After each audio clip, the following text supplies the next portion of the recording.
Hey everyone, it's Tobes, and welcome to your second monitor. Today is the next video in our series of March of the Machine Commander deck techs.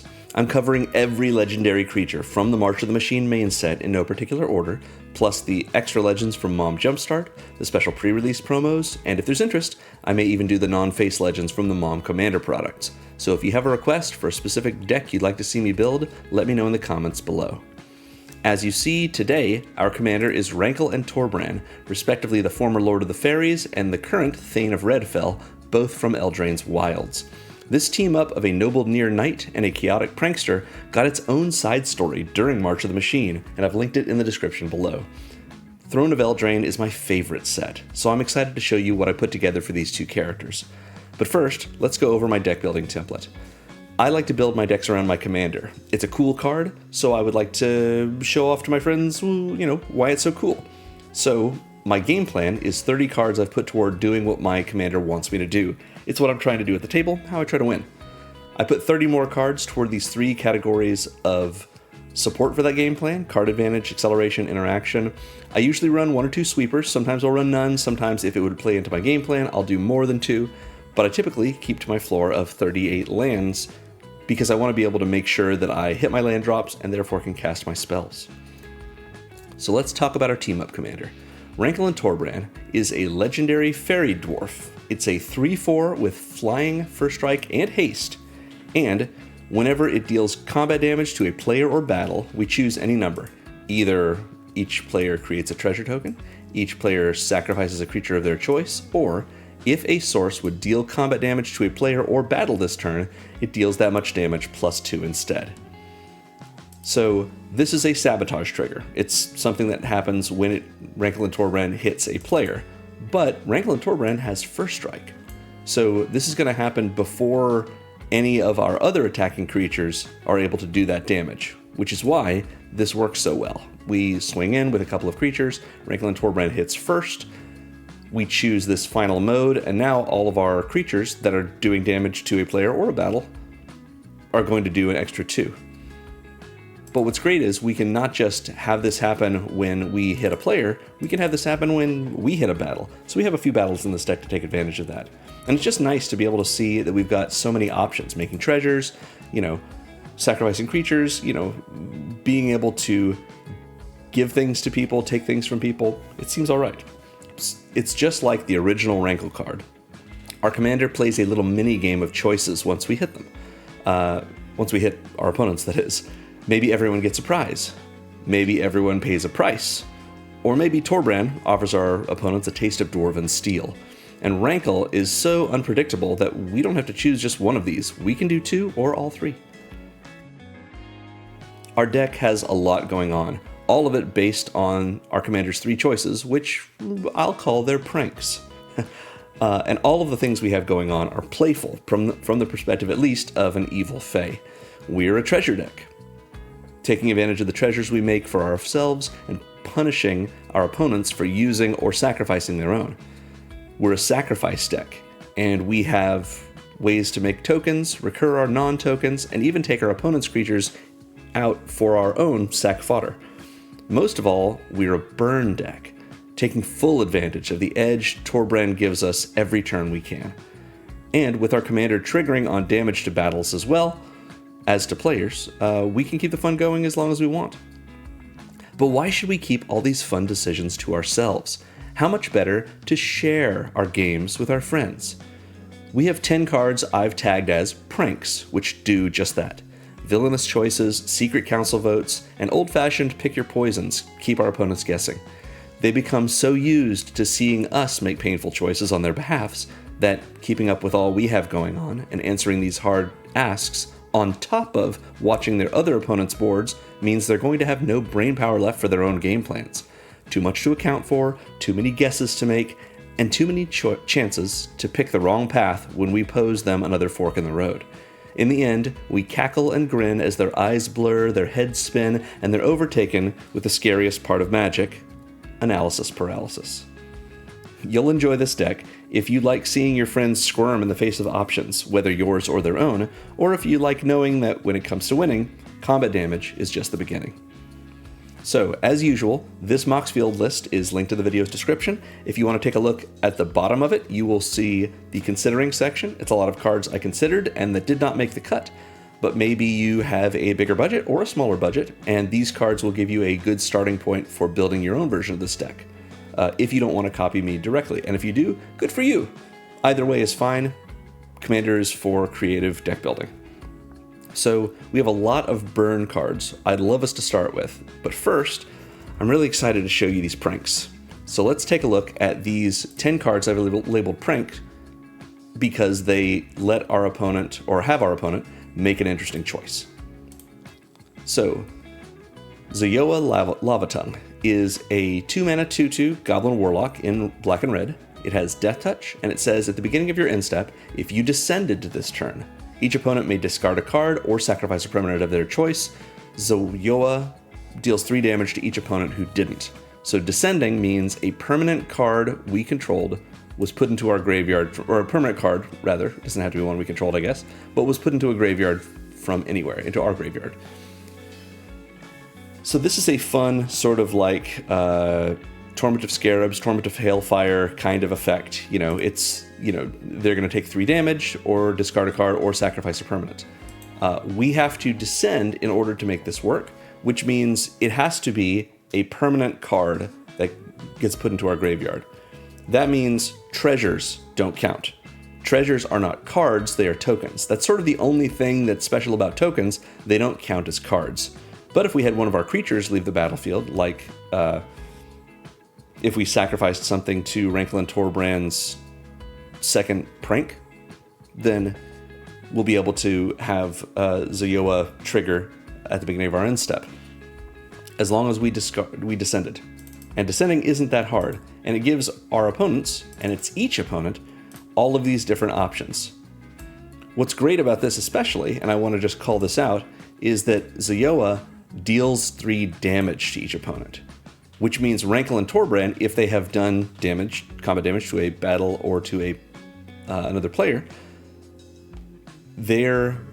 we can choose their third prank, their third mode, and Zayoa will do 5 damage rather than 3 because we get to add 2 to it.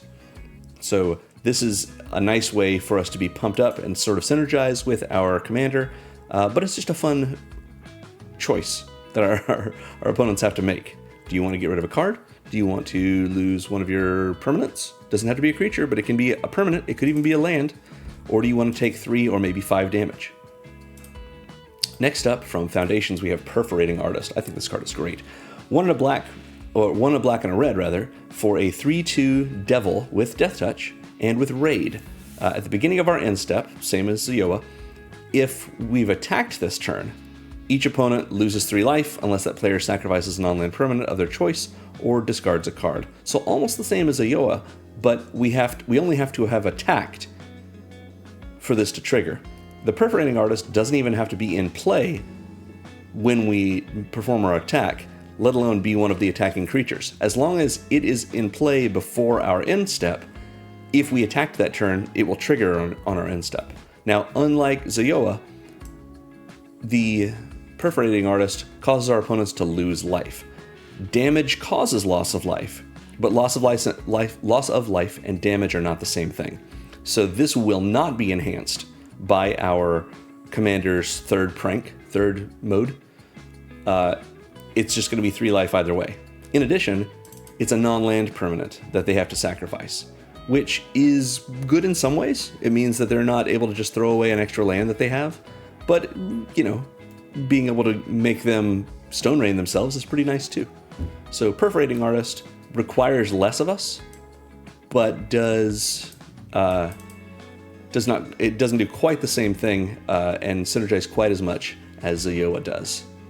Still a 3/2 Death Touch. And as we all know, Death Touch is kind of like evasion.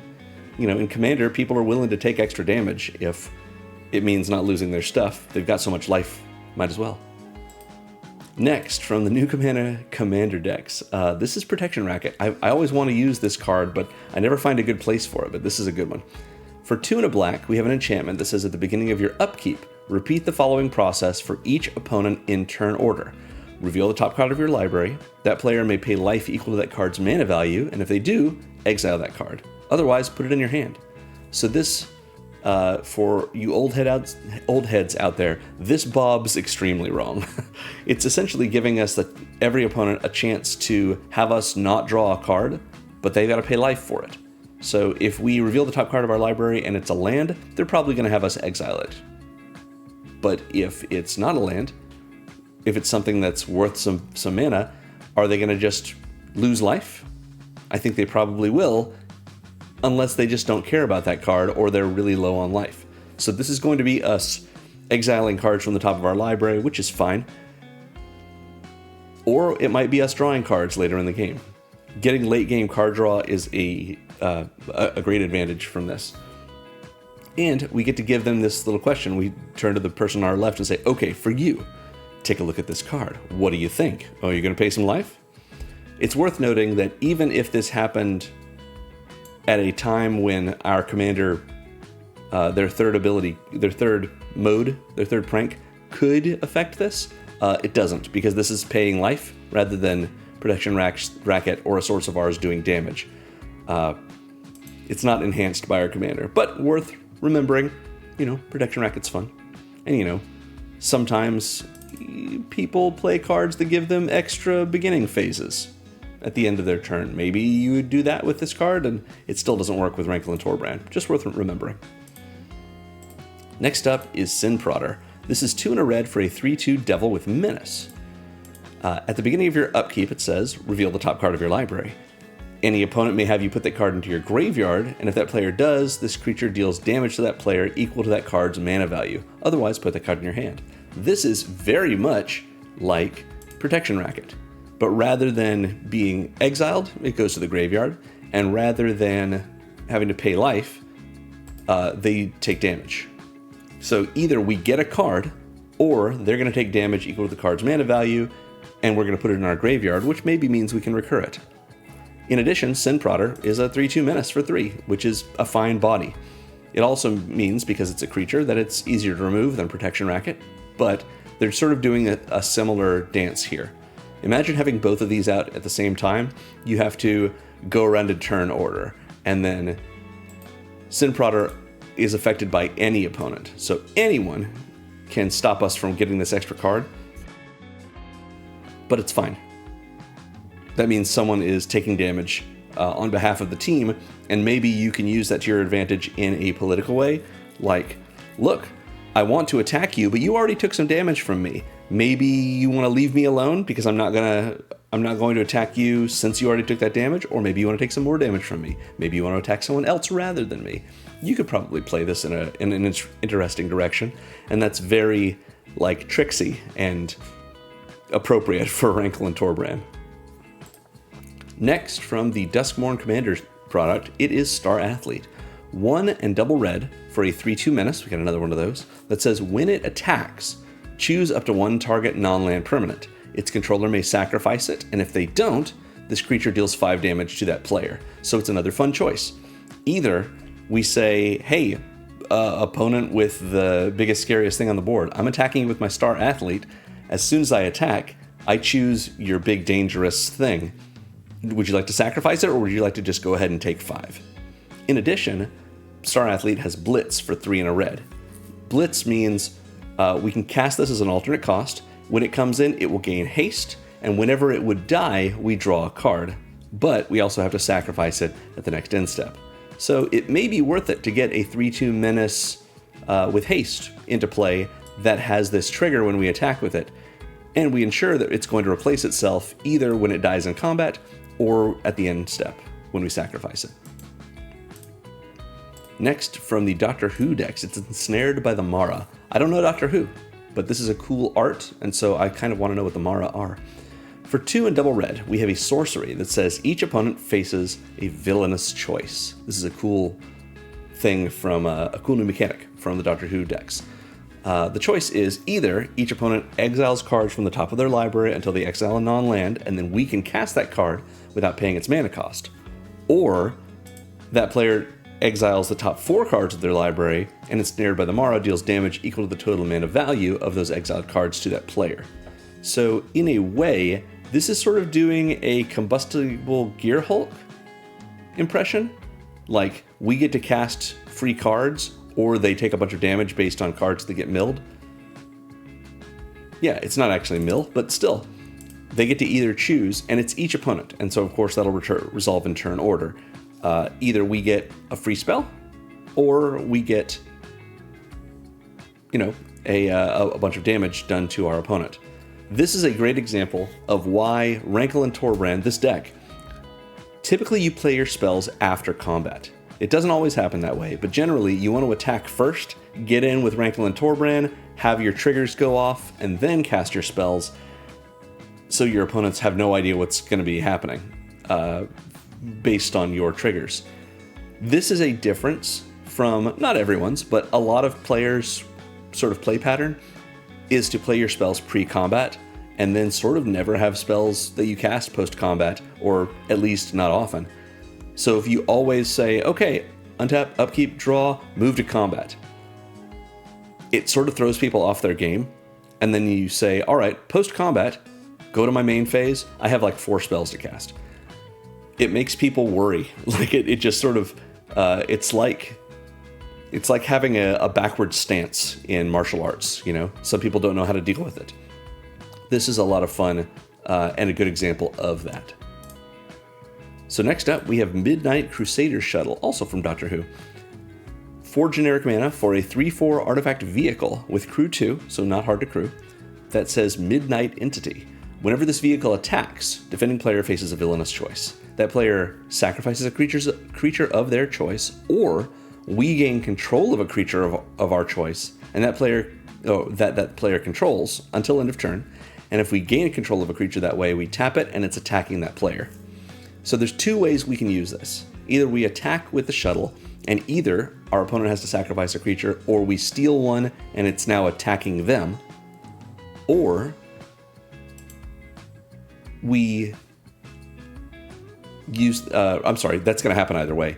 What I mean to say is, if we've stolen a creature, the one of 2 things that can happen is we let that creature do a bunch of damage to our opponent, or because Midnight Crusader Shuttle has attacked at the same time as Rankle and Torbran, we're going to get our Rankle and Torbran pranks trigger before this creature that we've stolen deals damage to its controller, or its owner, I should say.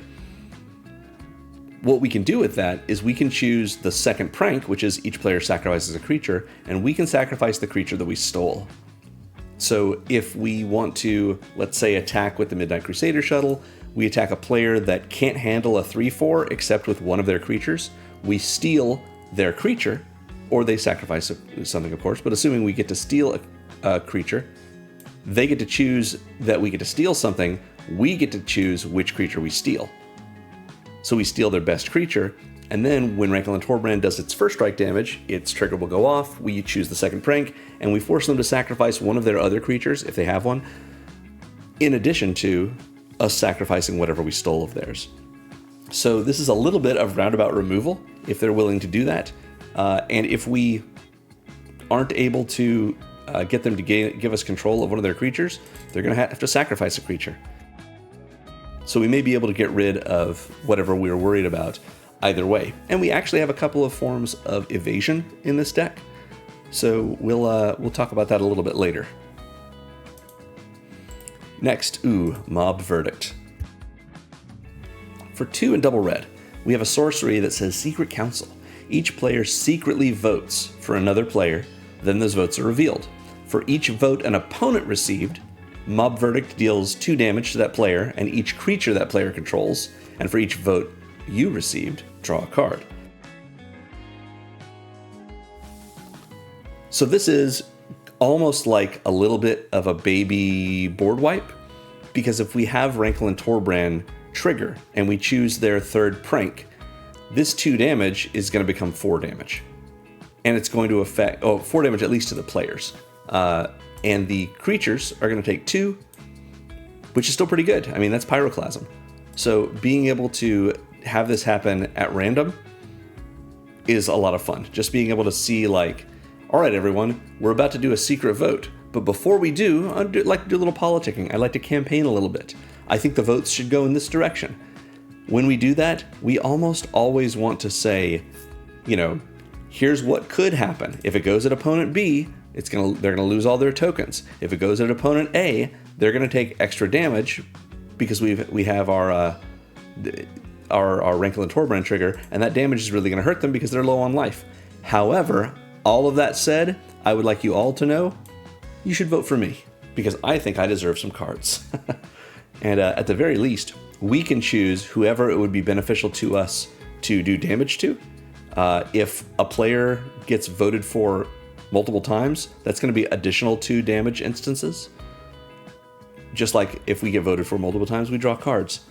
By telling everyone, here are good reasons that you might want to vote for these people, and then ending it with, so you should vote for me, is not just funny at the table. It also reminds everyone that they can vote for you, and you're not going to take any damage, and you're going to draw cards, which may disincentivize them from voting for you, because they don't want you to have those cards.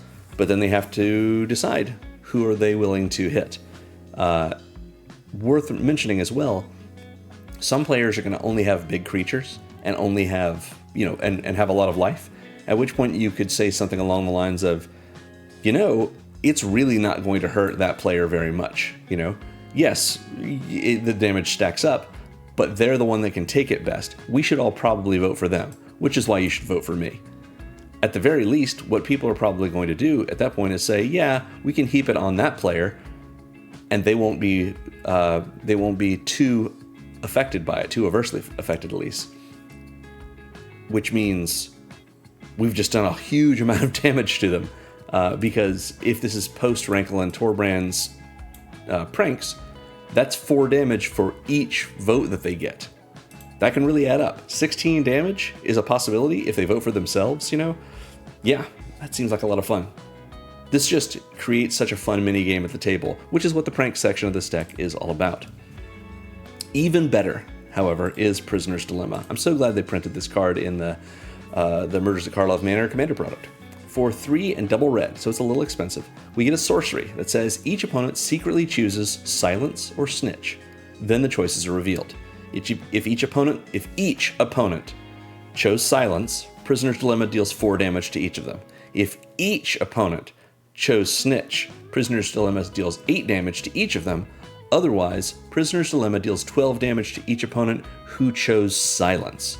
Which means if it's unanimous, everyone's either taking 4, or with Rankle and Torbran's 3rd prank, 6, or everyone takes 8, or with Rankle and Torbran's 3rd prank, 10, or the people who chose Silence, if there's any kind of mix, the people who chose Snitch take no damage, and the ones who chose Silence are going to take 12 or 14 damage, which is a huge amount of damage. And the best part of this card, such a great piece of card design, is it has flashback for 5 and double red, which we can certainly hit because our commander costs 5 mana, and we're trying to get up to higher numbers anyway.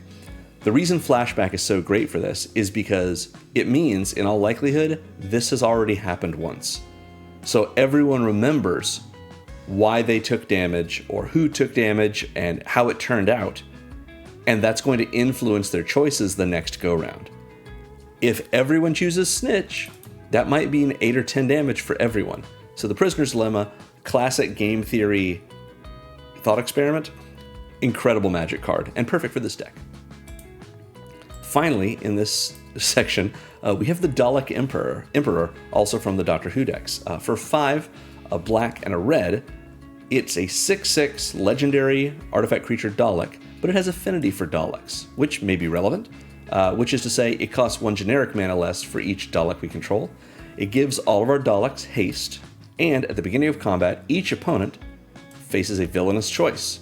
That player either sacrifices a creature that they get to choose, or we make a 3/3 Dalek, an artifact creature token with menace. So if you have chosen to put cards in this deck that also make Daleks, it may be that affinity for Daleks becomes relevant. But in any case, at the beginning of combat, our opponents might say, well, I want to keep my creature so you can have a creature. And what we're doing is we're making a 3/3 menace haste creature. So we can attack with it right away, and we probably want to. Because the idea is, if they choose not to block our 3/3 menace creature, which of course they have to with 2 creatures or more, then if Rankle and Torbran have hit, they're going to be taking 5 damage from that. Are they essentially going to sacrifice a creature, or are they going to take 5 damage? Dalek Emperor just pumps out more and more Daleks for us over the course of the game, or has our opponents sacrificing their creatures. So yeah, more fun choices for them to make and be paralyzed by. So I mentioned at the top that Rankle and Torbran gives us the ability to trigger, but not just on combat damage to players. Rankle and Torbran also triggers when we do combat damage to battles. So I've put 9 battles in this deck, and we're going to talk about them next. Battles, if you've never seen a battle before, this is Invasion of Asgol. So this is a special type of permanent. The permanent type is battle. It's not an enchantment or anything like that. It's technically a siege. Those are the only ones in print right now. These were in the March of the Machine set. So the way this works is, when this enters, we choose an opponent, and that opponent is protecting it. We, and anyone else besides that opponent, are allowed to attack the battle. When we do, if it's not blocked, if our creatures aren't blocked, we will do damage to it and take away these 4 defense counters, as though we were taking away loyalty counters on a planeswalker. That's really the best sort of analogy for this. It's sort of like a planeswalker, but rather than being controlled by the defending player, it's controlled by us, and it's being defended by the player that's protecting it. They are allowed to block with their creatures when we attack the battle. And when we have that option, I mean, just maybe this is just me, not all of my friends really care about battles. They say, oh, you're not attacking me. There's no reason for me to risk my creatures to your, silly trickeries, or your combat tricks, or risk my creatures by blocking them, with your death touch creatures. Yeah, you can just hit the battle. It doesn't matter. And once the battle hits 0 remaining defense counters on it, what happens is you exile it, and then you can cast its other side for free because it has no mana value or mana cost. So the idea is, we attack this battle, we use up our creatures' attacks to defeat battles rather than against our opponents, and we are rewarded eventually with a free card that is a pretty good one. So oftentimes you can make at the table battles work to your advantage in another political way. You say, look, I am going to cast Invasion of Asgol. I would like to have you be the defender. I will ignore you for the next 2 turns if you just don't block when I attack my battle. And some players will say, yeah, sure, that's fine. Works for me. What's great about it is, this gives us, when that happens, because players are in so many ways disincentivized from blocking battles in Commander, it gives us a free activation of Rankle and Torbran's ability, because it will trigger when we hit one of these battles. So yeah. Also, one last thing about battles I want to mention. If you play Magic Arena, you have seen battles get represented by they go to your opponent's side of the table. That's not necessary. You don't have to do that in Commander. You can put your battle on your playmat, because you still control it, just to make it simple, and so you don't forget about it. And just say, hey, player B, I would like you to be the one protecting this battle. And they'll be like, well, okay. They don't really get a choice to stop you. But of course, it's nice if you politic and say, hey, I'd like you to be the one to protect this. How do you feel about that? And they might be like, well, what will you give me for it? That kind of thing. Or you can say, I want you to protect this. Here's what I'll give you if you don't block. That sort of deal. Yeah, so I like to put them on my own playmat just so I don't forget them and I can easily read them. I am the controller after all. So what does this specific battle do? Invasion of Asgol is a black and a red for a 4 defense counter battle that says, when it enters, target player sacrifices a creature or planeswalker of their choice and loses 1 life. So a great thing to do with Invasion of Asgol is say, hey, player A, I am going to play this. I want you to defend it, will you promise not to block when I attack it? And if you don't block, I will choose that it's Enter's trigger to make someone sacrifice a creature and lose a life. I'm going to have that point at someone else because this says target player, not defending player. And maybe player A goes, sure, all I have to do is not worry about your attacks and I don't have to sacrifice a creature. That sounds great. So once Invasion of Azgul is defeated, it flips, or it can be, it gets exiled and we can then cast the Ashen Reaper, which is a 2/1 menace that says at the beginning of your end step, put a +1/+1 counter on this creature if a permanent was put into a graveyard from the battlefield this turn. That's any permanent controlled by anyone. But it's not put a number of +1/+1 counters. It's just put a 1/1 counter. That's pretty alright. This is just a simple battle that gives us a little bit of pseudo removal and then can turn into a nice 2/1 creature with menace, which can grow and probably will, because a permanent being put into a graveyard, that sounds like a treasure to me. We can at least crack one of our treasures, get a counter on this. Eventually it becomes a large menacing creature that when we attack with it and our commander, when our commander does its pranks, maybe we get to pump up the damage that it does by a little bit. Or we just use this as fodder and sacrifice it. That's pretty good too. The next battle we have in play is Invasion of Arcadia. I think this one's great. It's a sort of a tormenting voice variant. Invasion of Arcadia is a 4 defense battle for 1 and a red that says when it enters, we may discard a card. If we do, we draw 2. So it's tormenting voice, but it's a may. We don't have to discard any of our cards, but we're playing red-black. What do we need the cards in hand for? They're just languishing. We need 2 more cards. That's what would work. And then when Invasion of Arcadia is defeated, we get Chiron Flamewright. Chiron Flamewright is a Goblin Spell Shaper creature. It's a 3/3, and it has, for 2 and a red, and tap and discard a card, create 2 1/1 blue and red elemental creature tokens, and creatures you control get +1/+1 and gain haste until end of turn. So we can certainly attack with these creatures, which if we're able to get in unblocked, these 1/1s are going to do 3 damage each thanks to Rankle and Torbran's trigger. That, of course, is likely not to work if we flip the battle in combat with combat damage, because then we can't do this right away once we flipped it. But I mean, of course, it taps anyway. In any case, we'll be doing this on a later turn. We throw away 1 card to make 2 tokens and give all of our creatures haste and +1/+0. That's pretty good, especially because it makes it so that Rankle and Torbran is now a 4/4 flying first strike haste, so we can defeat a lot of battles on its own, in addition to getting its trigger off when it does defeat that battle. Plus, these 1/1 creatures, pretty good as sacrifice fodder if we don't want to attack with them. Now I know you're thinking, well, what if we activate this? Attack with Rankle and no, you're not thinking that. Never mind. Ignore me for a moment. Battles are a lot to deal with, but it's a lot for your opponent to deal with too. Next up, this is really fun that it's included in here. One of our more expensive battles in terms of currency.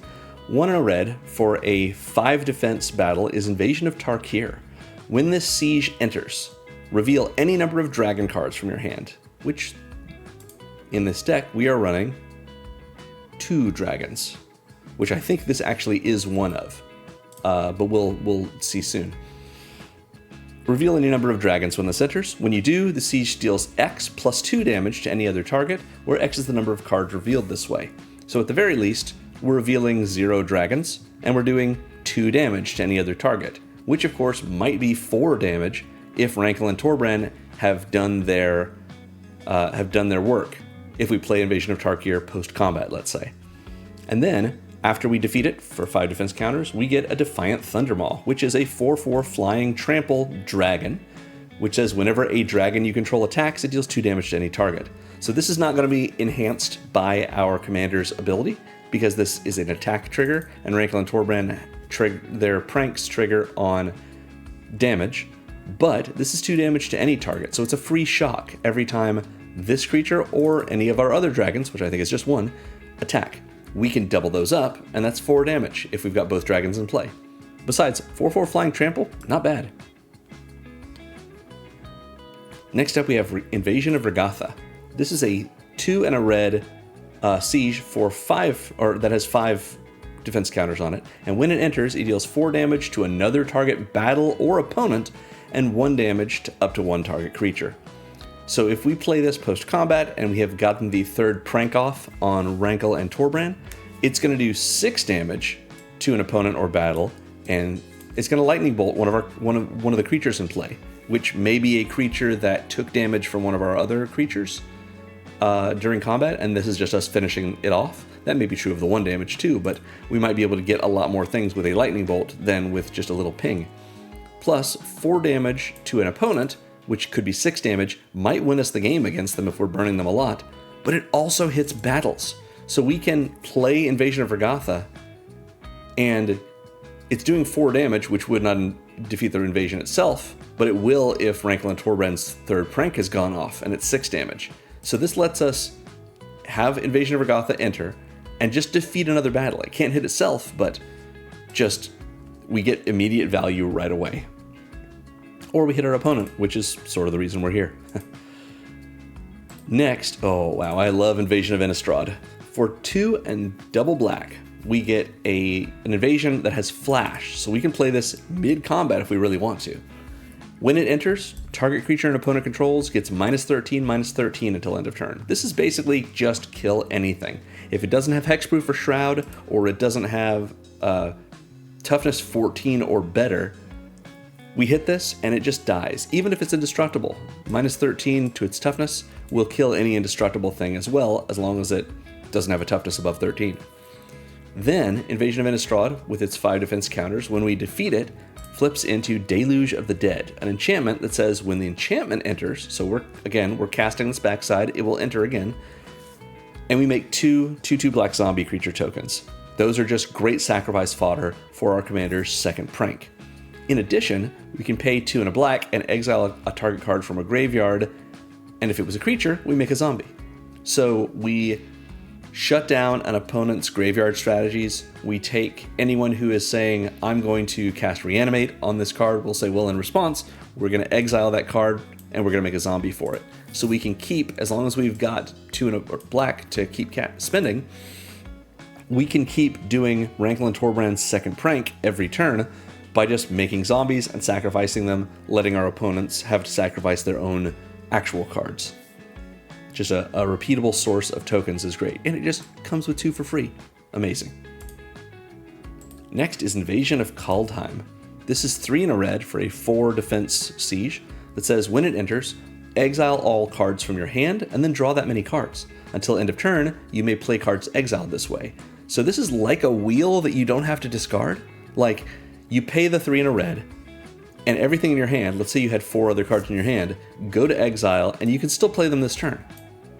So if we have enough mana, or if we have land in hand, let's say, or if we happen to have drawn a land and we haven't made our land drop, we've got a lot of good options for being able to just cast whatever else we had in hand, and we still have a full hand, or at least a hand as full as we had before, to carry with us beyond this turn. Invasion of Kaldheim is great for just card advantage, but in addition, if we defeat it with the 4 defense counters, it becomes Pyre of the World Tree, which is an enchantment that says discard any land card, or discard a land card. This enchantment deals 2 damage to any target. So free repeatable burn if we have lands in hand. That means if we use this ability after combat, and Rankle and Torbran's 3rd prank has triggered, or has resolved, this is us discarding a land to do 4 damage to any target. It could be an opponent, it could be a creature, it could be one of our battles, and that will defeat the battle. And whenever we discard a land card, exile the top card of your library, you may play that card this turn. Unbelievable. So we use this, we get to put this ability on the stack, doing 2 or 4 damage to any target, maybe one of our own battles, and then this ability will trigger, and we get to replace that card, at least for this turn. Now, obviously, we can't discard cards that are exiled, so cards that get exiled by the 2nd ability, as well as cards that are put into exile by the front side entering, obviously can't get discarded, but we're going to have plenty of cards in hand, and we're going to have plenty of lands in hand, especially late game, that we're going to want to turn into direct damage. Yeah, that's pretty great. We next have Invasion of Karsus. For 2 and double red, we get a 4 defense battle that says, when it enters, it deals 3 damage to each creature and each planeswalker. Our commander is a 3/4, it will survive this.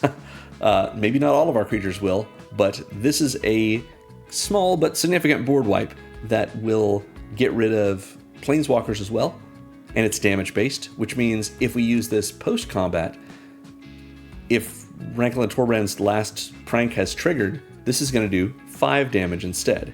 Every creature and planeswalker, that's not going to kill necessarily the entire board, but it might kill a lot of them. It does kill our commander.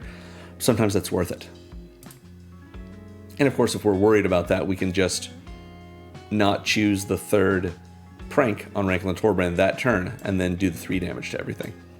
But when it flips into Refraction Elemental. It has Ward, pay 2 life, and whenever we cast a spell, any spell, this creature deals 2 damage to each opponent. So just free 2 damage. And if we spend, like I mentioned, our time casting our spells post-combat, assuming Rankle and Torbran have triggered their last prank, this is 4 damage to each opponent for every spell we cast. So if we cast 2 or 3 spells, that's what, 8 or 12 damage? Just by casting spells, just by having this in play.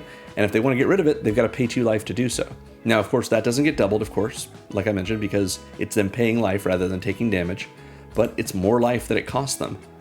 And it's sort of got an original Vorinclex vibe to right here, in that whichever player chooses to remove this Refraction Elemental, which is affecting negatively every one of our opponents, whichever opponent decides to get rid of it is the one that pays the most for it. They suffer the most from it.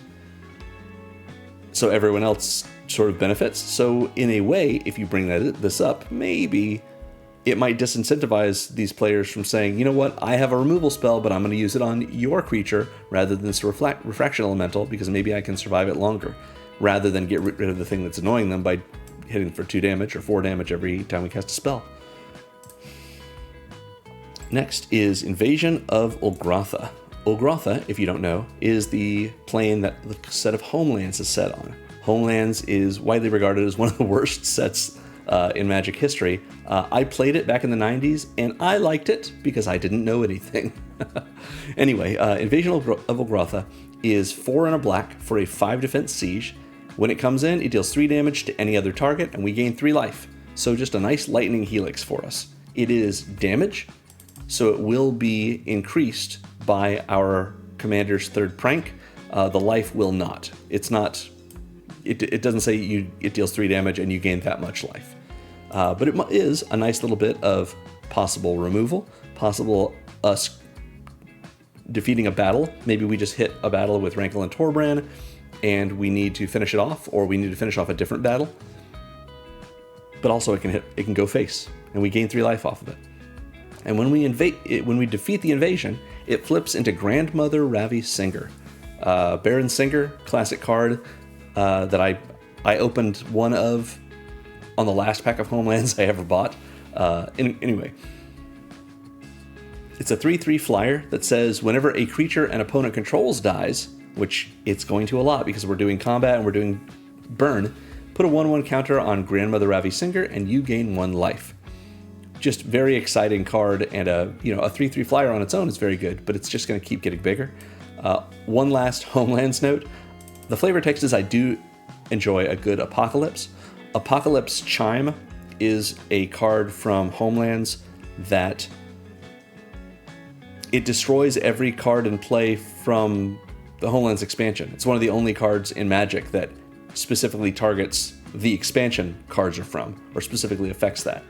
So I think this is it's definitely a reference to what's happening in March of the Machine, but maybe a little sneaky reference to Apocalypse Chime. Anyway. Finally, for our battles, we have Invasion of Fiora. It's another board wipe. 4 and double black for a 4 defense battle that says when it enters, choose one or both. Destroy all legendary creatures or destroy all non-legendary creatures. We blow up. This is not always true, but sometimes this means destroy all non-commanders or all commanders or both.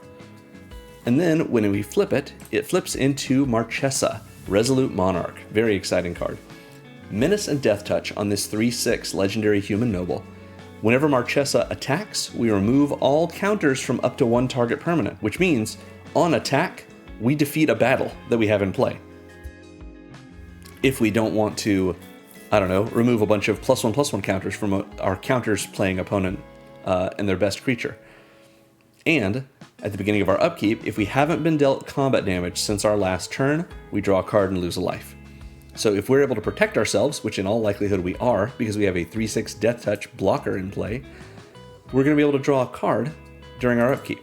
This is doing an interesting imitation of the Monarch, because it is Marchesa. So yeah, very cool creature, very exciting in this deck, especially with all of our battles. So that covers our battles. We're going to go to our biggest section, which is burn. We've got 28 cards fully that are tagged with burn, just because we want to take advantage of that last prank that our opponent, or that our commander, can pull on our opponent. I know you've seen 28 here and you're thinking, wait, doesn't the game plan have 30 cards in it? It does. We just have so much sort of synergy going on that we have more than 30 cards that are doing sort of double duty as what our deck is trying to do and what our deck and what supports those other cards. So we're going to start with Bolt Wave. Bolt Wave is very simple. Bolt Wave is from Foundations, and it's 1 red for a sorcery that deals 3 damage to each opponent. If this is post-combat and we've done our combat damage with Rankle and Torbran, and we get our 3rd prank, it's 1 red for 15 damage between our 3 opponents, 5 damage to each. That seems like a very good use of a single red mana. Similarly, we're playing a red deck, so we're running Lightning Bolt. You gotta run Lightning Bolt. 1 red, does 3 damage to any target, it's an instant, it's removal, it helps us defeat battles, it can kill our opponents, it could be 5 damage if it happens after combat and our commander's gotten their 3rd prank in. Lightning Bolt is great. And of course there are cheaper versions of Lightning Bolt, but only $3 for the Mystical Archive printing. Love it. We've seen Evasion of Tarkir and how it can do burn damage when it first comes in and when it flips into the Defiant Thundermaw.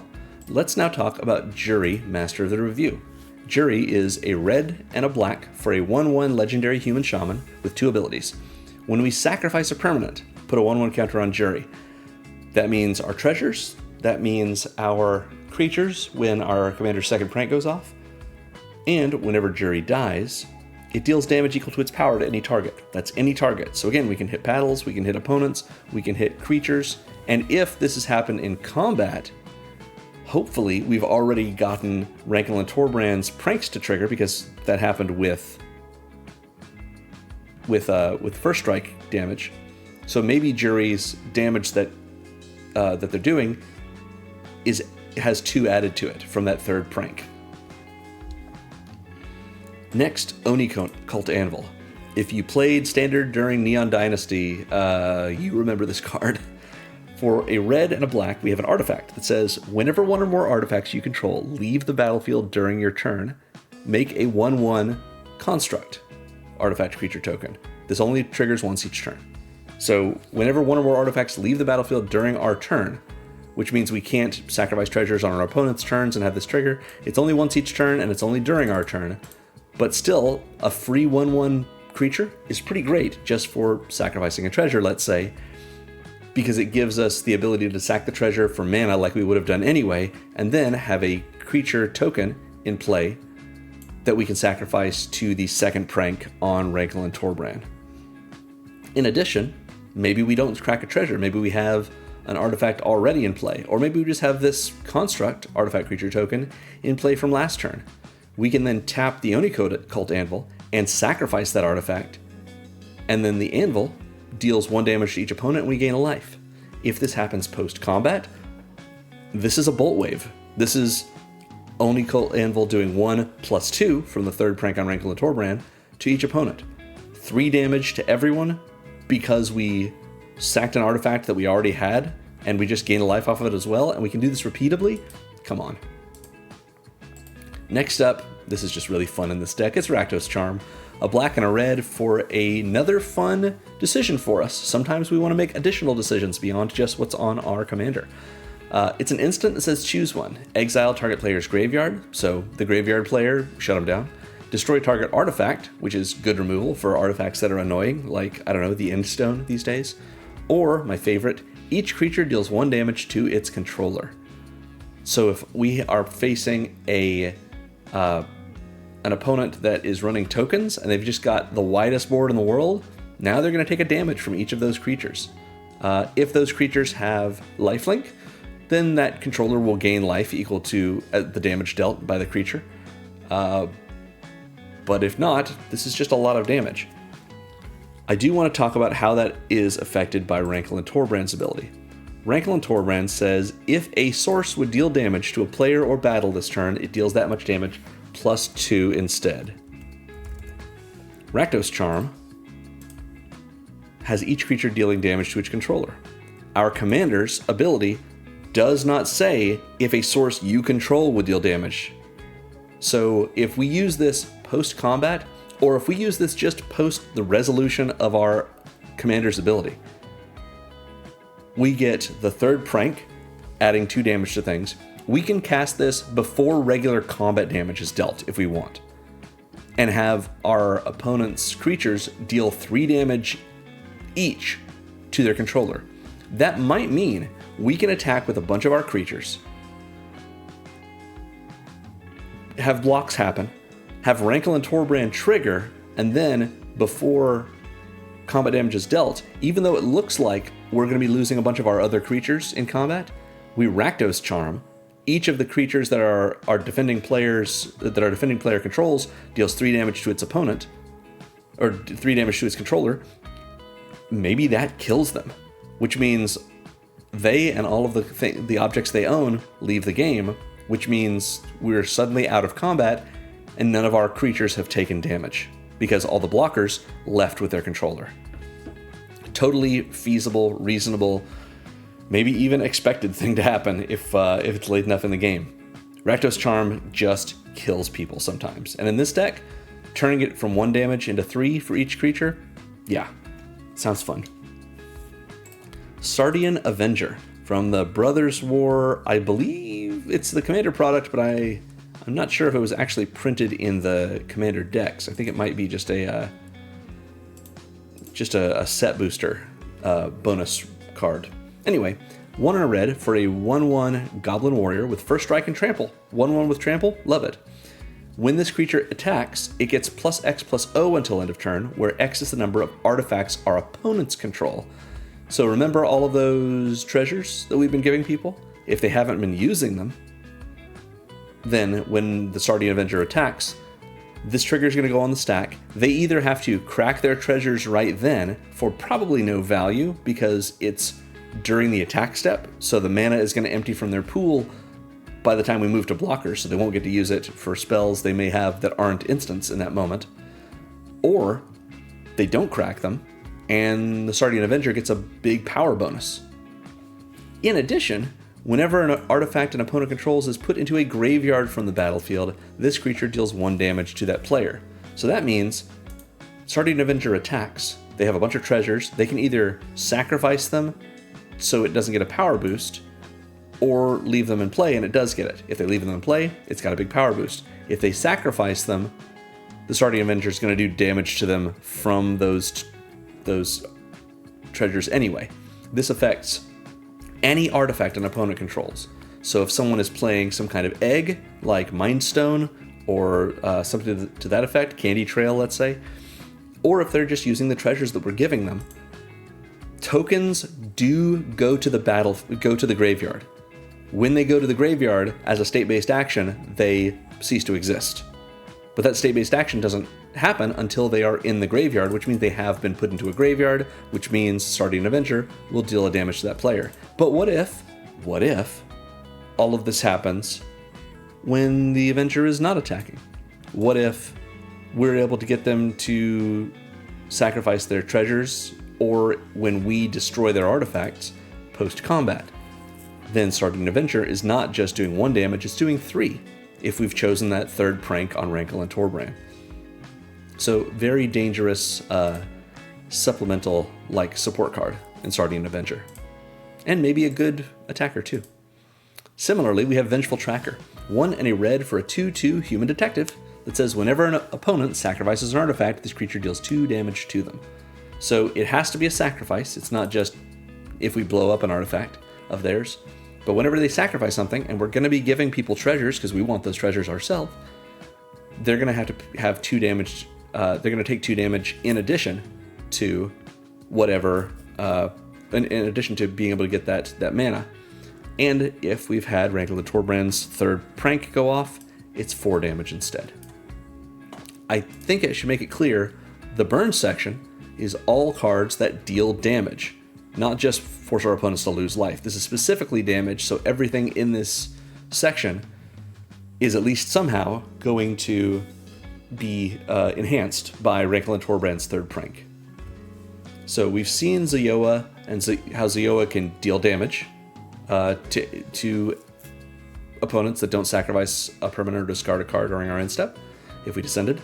Ingenious Artillerist is 2 and a red for a 3/1 human artificer from Baldur's Gate that says whenever 1 or more artifacts we control enter, this creature deals that much damage to each opponent. So whenever we make a treasure, we're doing damage. What's nice about this is if the Artillerist is in play, Artillerist? Yes, probably. If it's in play, when Rankle and Torbran hit, we're going to be able to choose to make treasures and increase our damage. Basically, pranks 1 and 3. Both of those are going to resolve before this trigger goes on the stack. So when the trigger goes on the stack, even though technically the treasure came into play before we got our damage boost, both of those have resolved before this ability resolves, so it's going to be affected by the damage boost from the third prank. So this is, again, every time we make a treasure, we're lightning bolting our opponents. We've seen Invasion of Regatha. Invasion of Regatha, of course, deals 4 damage to another target battle or opponent, and 1 damage to a target creature. Or on the back, we can... did we not talk about Invasion of Regatha? We didn't. So sorry, Invasion of Regatha. I didn't mean to miss you. You're in the battle section, right? Did I just miss you? No, I just missed you. All right. Well, let's talk about you. Sorry about that. Invasion of Regatha is 2 and a red. When it enters, it does 4 damage to another target battle or opponent, and 1 damage to up to 1 target creature. Could have sworn I talked about this, but I guess I didn't talk about the backside. Yeah, that's just good burn damage. Yeah, it's good burn damage. And then on the back, we have Disciples of the Inferno. It's a 4/4 prowess, which means when we cast a non-creature spell, of which we have plenty, it gets +1/+1 until end of turn. And it says if a non-creature source we control would deal damage to a creature, battle, or opponent, it deals that much damage +2 instead. So this is, for non-creature sources, a constant third prank from our commander. So it just enhances things on top of that. Additive damage like this, it doesn't matter what order we apply the replacement effects in, it's just going to keep adding and adding and adding.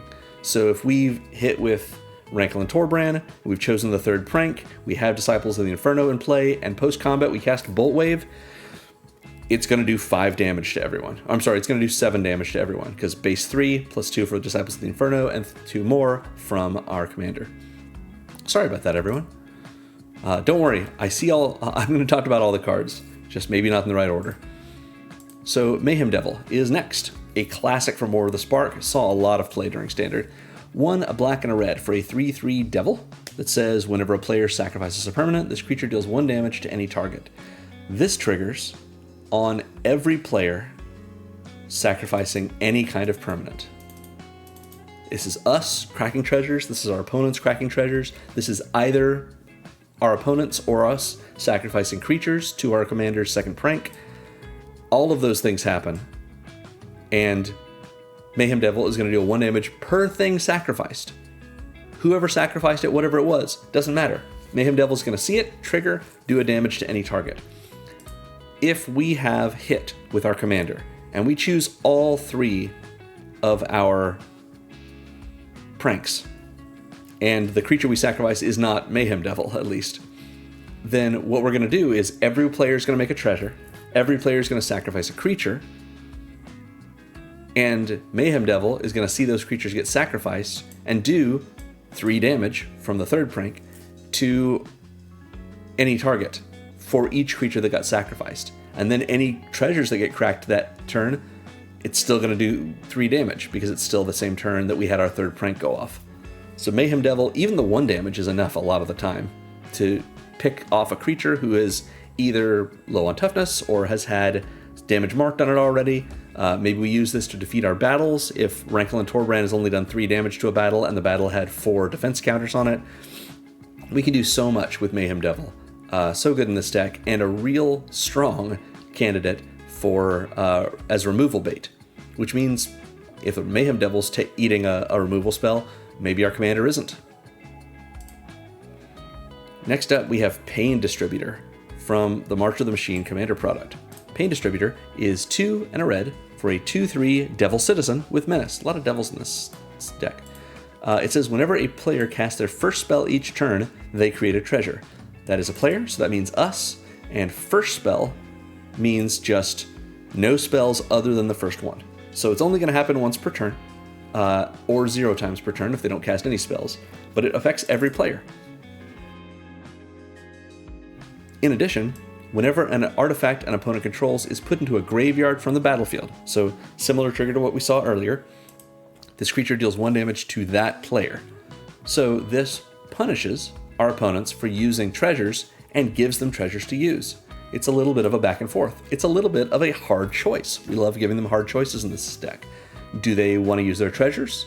Do they want to take damage if they do?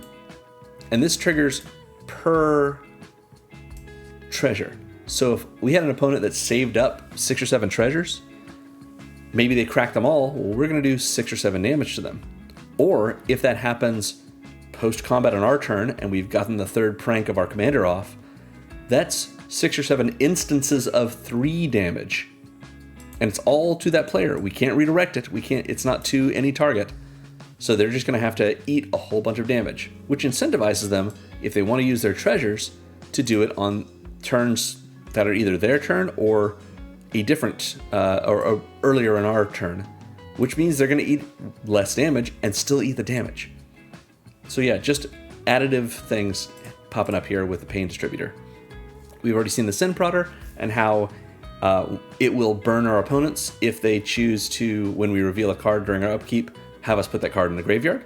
Star Athlete gives them a hard choice, which maybe burns them for 5, maybe burns them for 5 probably. I guess with the Disciples of the Inferno, it might burn them for 7. Right? Nope, it's a non-creature source, so yeah, only burns them for 5. Next up is 3, Theater of Horrors. 1, a black and a red for an enchantment from Ravnica Allegiance, one of my favorite sets. At the beginning of your upkeep, exile the top card of your library. During your turn, I should mention, this is sort of exile it under Theater of Horrors.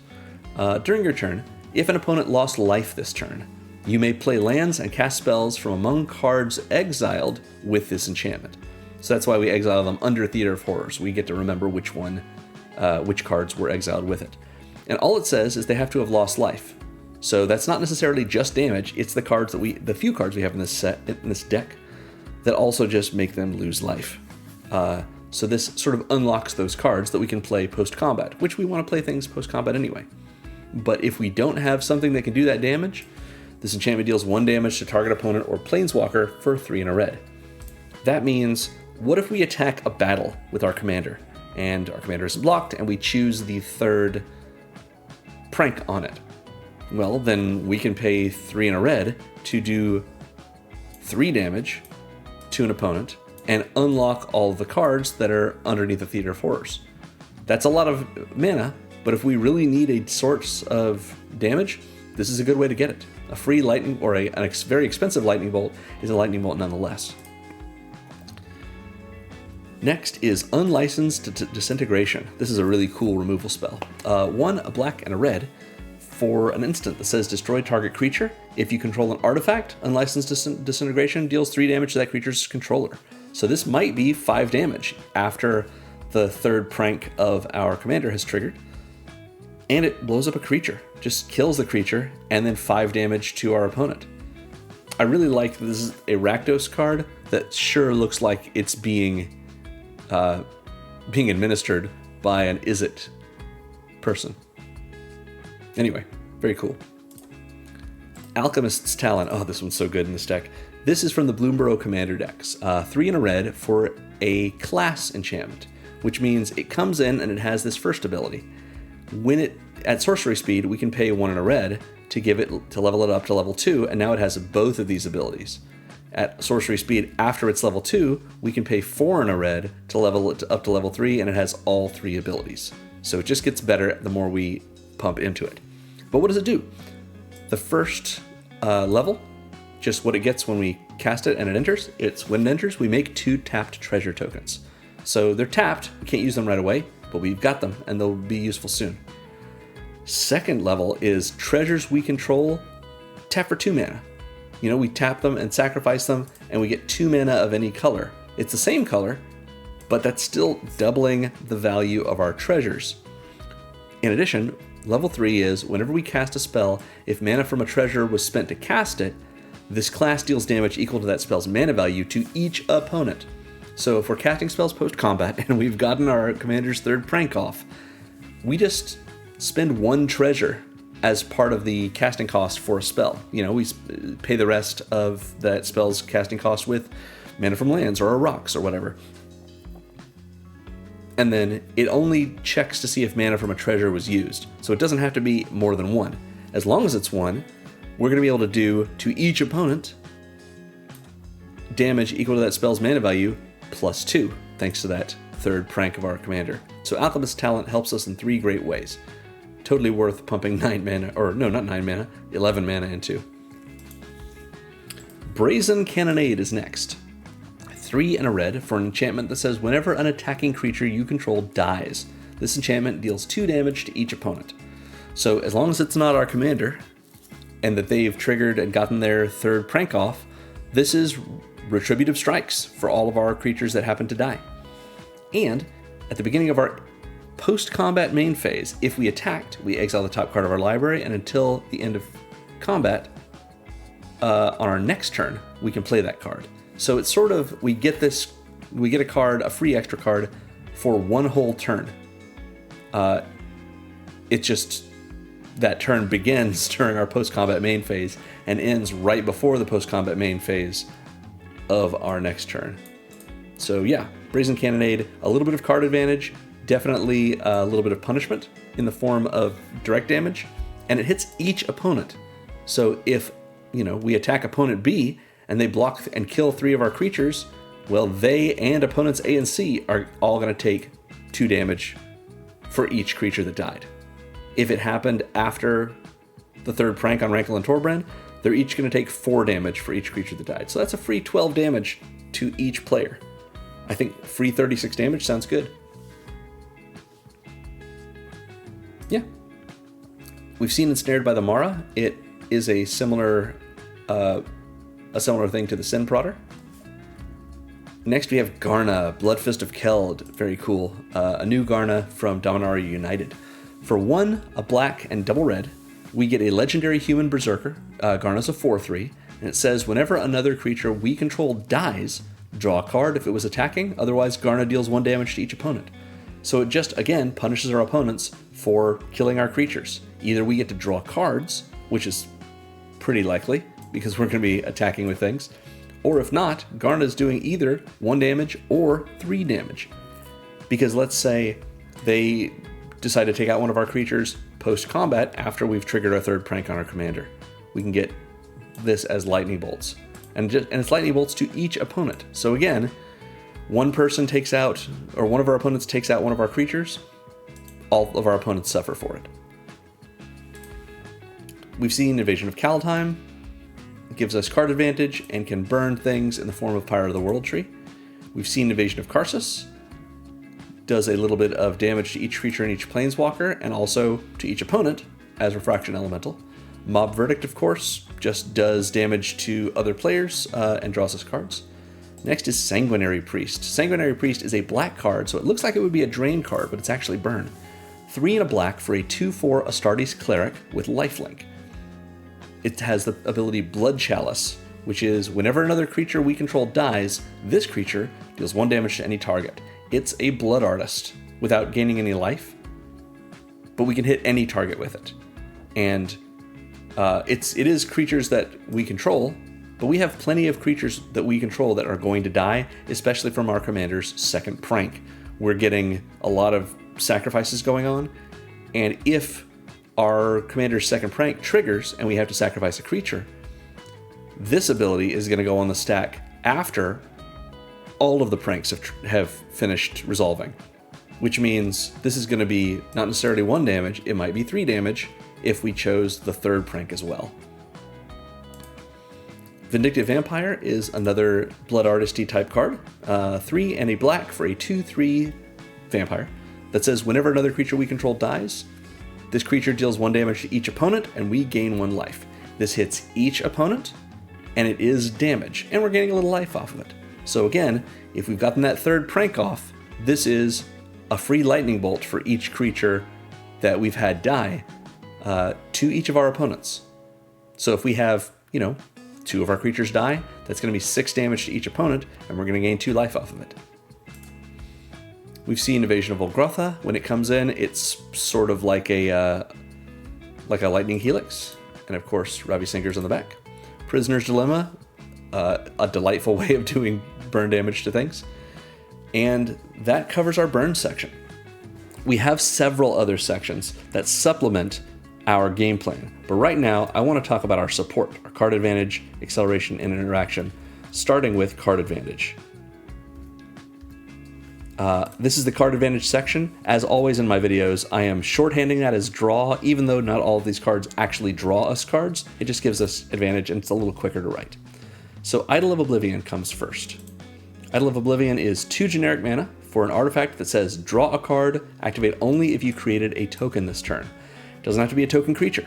So if we have attacked with Rankle and Torbran, if we hit the appropriate player or battle, and we make a treasure, we get to tap the Idol of Oblivion right away if we want and get a card as well. And if we really need to, Idol of Oblivion can be tapped, and we pay 8 to tap it and sacrifice it to make a 10/10 Eldrazi, which is good sacrifice fodder. I'm just kidding, it's a huge monster. We can definitely sacrifice it if we need to force our opponents to sacrifice other things, but without us sacrificing our commander for the second prank. But a 10/10 Eldrazi seems pretty good. Is it as good as repeated card draw? Maybe not, but we never know. We've seen Invasion of Mercadia. It enters, we can discard a card and draw 2, Tormenting Voice. Professional Facebreaker is next, excellent card. 2 and a red for a 2/3 Menace Human Warrior that says whenever 1 or more creatures we control deal combat damage to a player, create a treasure token. So it's got to be combat damage and it's got to be a player, but we're getting extra treasure tokens. We don't get a treasure token for each creature that hits unless those creatures are hitting multiple players. But if they are, pretty nice. We get a treasure token for each time one of our creatures hits one of those players. And also, we can sacrifice treasures to exile the top card of our library and play that card this turn. So this is a little bit of impulse draw that we can turn our treasures into thanks to the Facebreaker. As opposed to the Idol of Oblivion, which gives us draw contingent on us making those tokens, whether or not we made those tokens this turn or not, we can turn them into impulse draw with the Facebreaker. Protection Racket, of course, can give us an extra card in our hand for each opponent if they choose not to pay life equal to the card's mana value. The same way that Sin Prodder can put a card into our hand if one of our opponents doesn't have us put it into their graveyard or into our graveyard and they take damage. Let's talk about Seize the Spotlight. Love this card from originally the Nuka Decks. 2 and a red for a sorcery that says each opponent chooses Fame or Fortune. We've got another fun choice here. Oh, this should be in our choices section. Let's put it there. This is a prank. Oop, wrong one. Yeah, this should be a prank. Very good. Seize the Spotlight. What does it do? Each opponent chooses Fame or Fortune. Each player who chooses Fame gain For each player who chooses Fame, we gain control of a creature that player controls until end of turn. We untap those creatures and they get haste until end of turn. And for each player who chose Fortune, we draw a card and make a treasure. So we get more treasures, we get more cards, and especially we get to steal opponents' creatures. We are the one who gets to choose which card or which creature they steal. They get to choose Fame or Fortune. If they choose Fame, we get to just gain control of a creature they control until end of turn. They don't get that choice, we do. The choice they get is whether or not we get to do it in the first place, not the creature it is. And when we do that, it gives us something to attack with that we may want to sacrifice to our commander's second prank, which we'll get to do using at the first strike damage step. So if that happens with multiple creatures, if multiple of our opponents, more than one of our opponents chooses Fame, we're not going to be able to sacrifice all the creatures we steal. But just one is pretty good, and being able to attack with the other one and maybe do damage to it, maybe force someone to trade, that seems pretty all right. Because remember, the creatures that we steal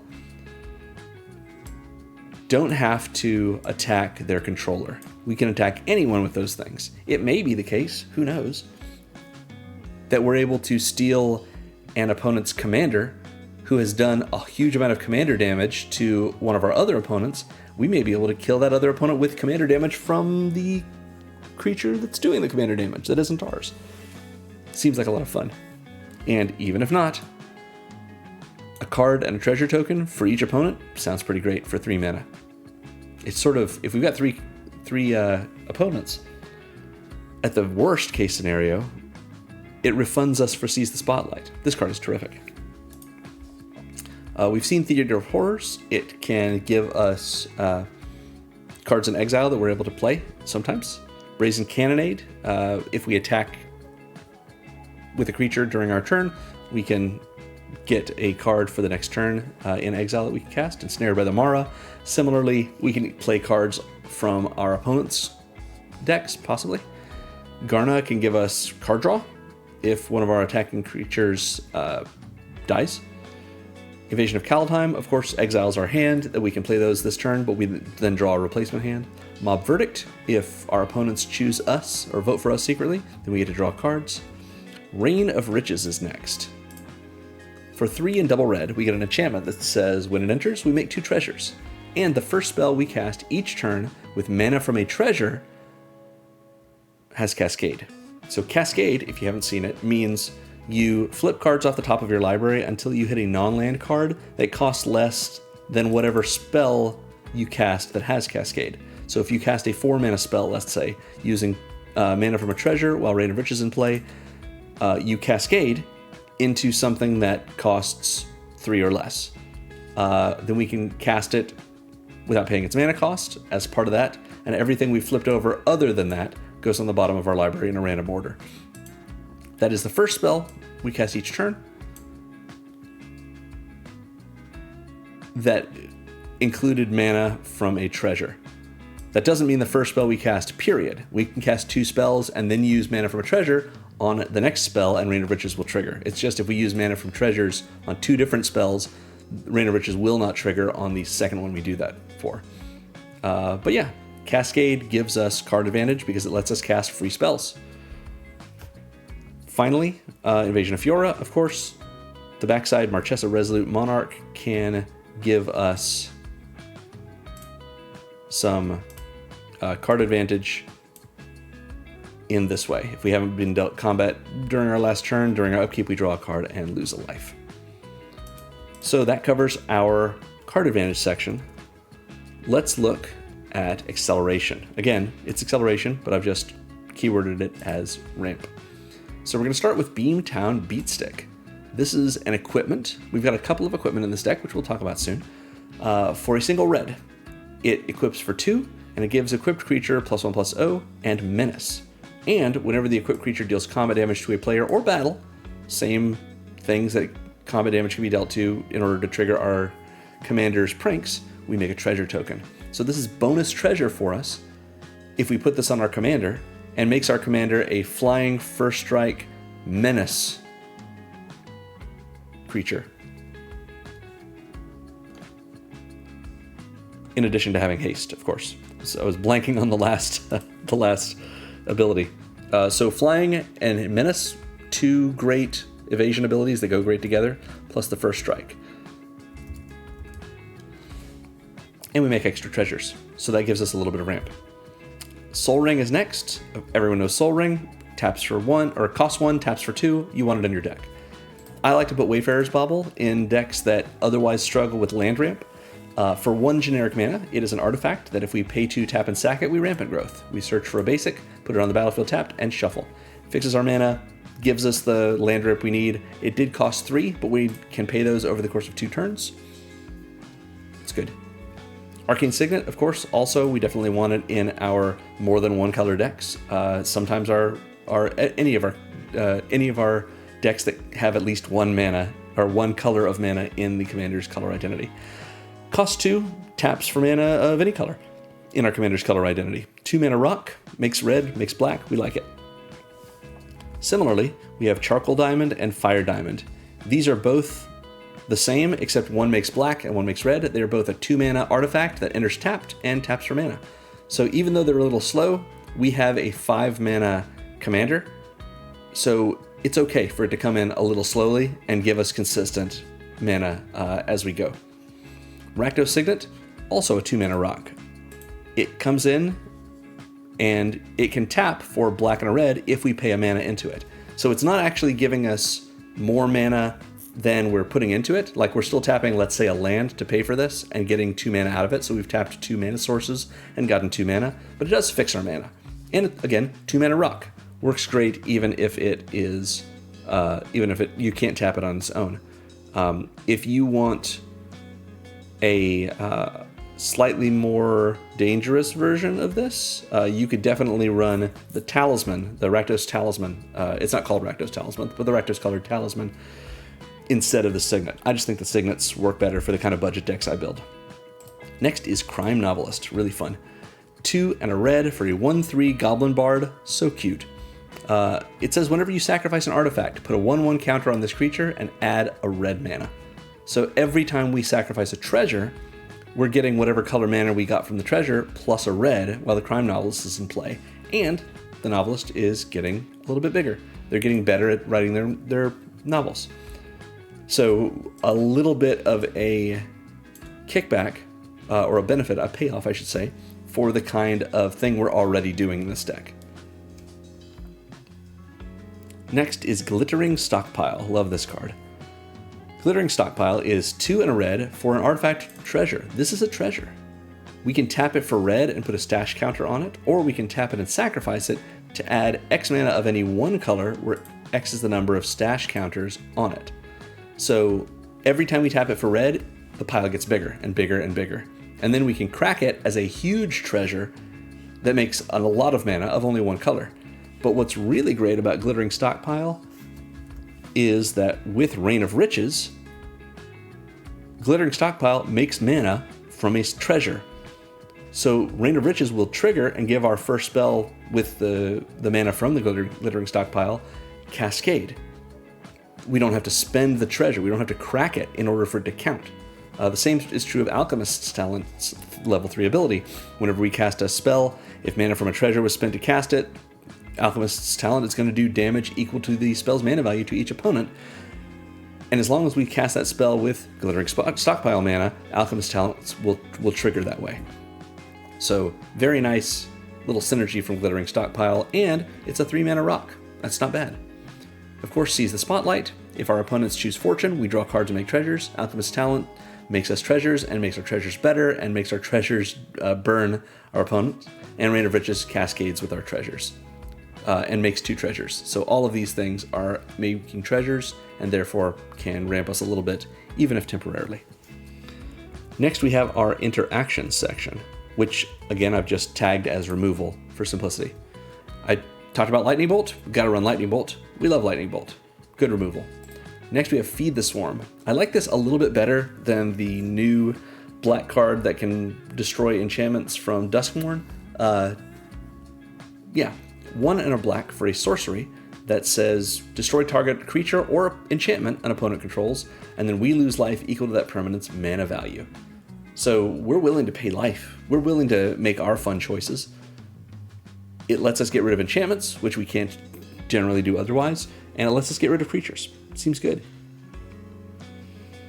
Invasion of Asgol, of course, can, when it comes in, a player sacrifices a creature or planeswalker. It's not targeted removal, but it's nice.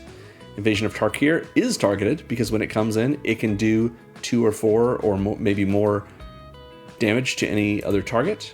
And the same thing happens to the Defiant Thundermaw. It can burn things. Jury dies and burns things. Rakdos Charm can blow up artifacts. Come Back Wrong is next. Really fun one. 2 and a black for a sorcery that says destroy target creature. If a creature card is put into a graveyard this way, return it to the battlefield under your control and sacrifice it at the beginning of your next end step. We are not going to be getting rid of creatures and just sacrificing them from this trigger, because we're going to kill the biggest, scariest creature on the battlefield, and then it's going to come back to the battlefield under our control. Then we're going to attack with it and probably sacrifice it to the prank of our commander, our commander's second prank, where that makes everyone sacrifice a creature. And if we don't, we're still going to be sacrificing it, which is going to trigger some of our other things, like Jury. When we sacrifice permanents, we put counters on Jury, for example. So Come Back Wrong is great, getting rid of a creature of our opponents, and we either get to do damage to them or someone else with it by attacking with it, or just empower our commander to have their second prank go off. Invasion of Regatha, of course, does 4 damage to battle or opponent, but also 1 damage to a target creature. And we can add to our burn with Disciples of the Inferno. Mayhem Devil, every time anyone sacrifices anything, 1 damage to any target, might be pumped up. Good removal. Sees the Spotlight, lets us steal our opponent's creatures, and then we're going to be able to sacrifice them probably to our commander's second prank, or maybe they just die in combat.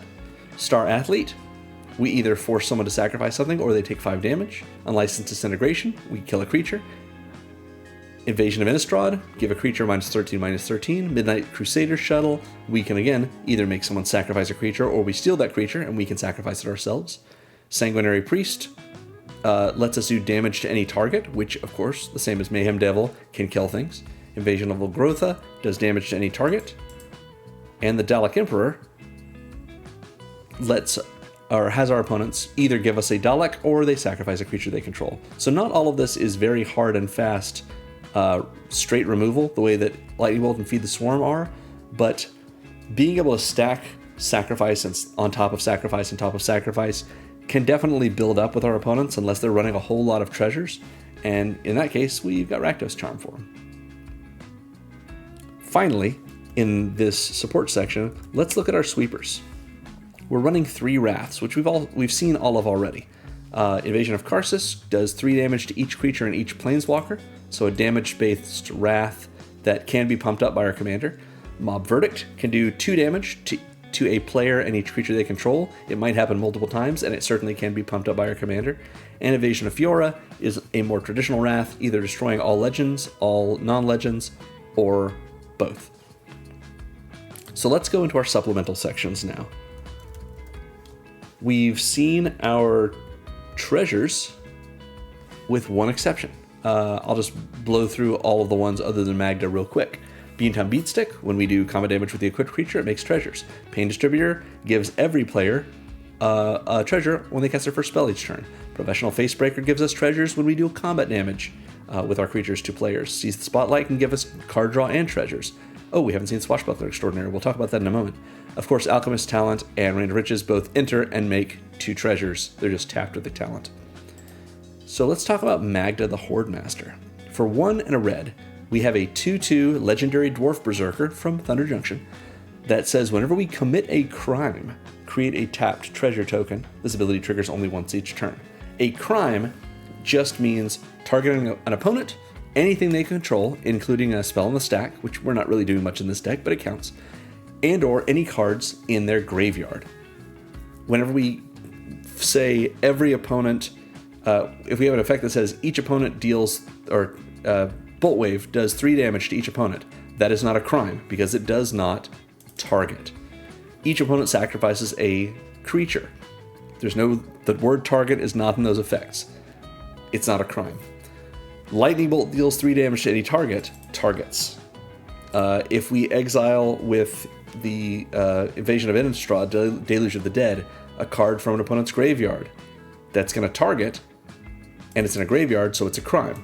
Only once per turn do we make this tapped treasure token, but it's really not that hard for us to keep doing it. In addition, Magda says sacrifice 3 treasures, make a 4/4 red scorpion dragon creature token with flying and haste, but only as a sorcery.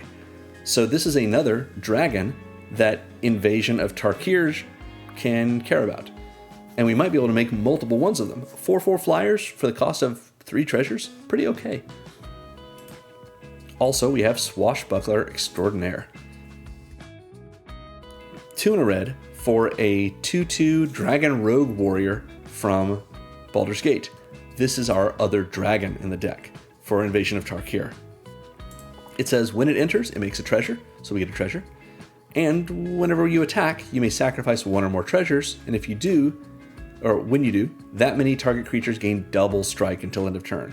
This is really exciting because we have several different effects that happen on combat damage, including our commander. So if our commander, which already has first strike, gets double strike, we can have Rankle and Torbran trigger on the first strike damage, and maybe we choose all of its pranks, and then it does double strike damage. We choose them again. Everyone sacrifices 2 creatures. Everyone makes 2 treasures.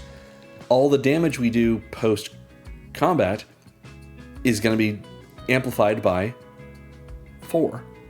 In addition, if first strike damage happens and Rankle and Torbran have regular damage that they can do, they are a source. So they'll be able to do 3 damage the first time, and then for regular damage, 5 damage. Total of 8 commander damage is nothing to sneeze at. So yeah, Swashbuckler Extraordinaire is a nice help for us in our treasure section. Next, we're going to look at our very small drain section. We've seen almost all of these. Invasion of Azgul. These are here to note because they're specifically not cards that the life loss that comes from them is enhanced by our commander's 3rd prank.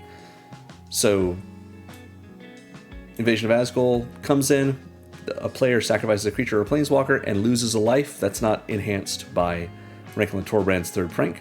Perforating Artist. An opponent can choose to lose 3 life. That's not going to go up to 5 from our commander. Protection Racket. Similarly, if they choose to pay life equal to the card's mana value when we reveal it during our upkeep, that's not going to, just from the timing, of course, it won't be enhanced by Rankle and Torbran, but it's worth recognizing that it is paying life and not damage.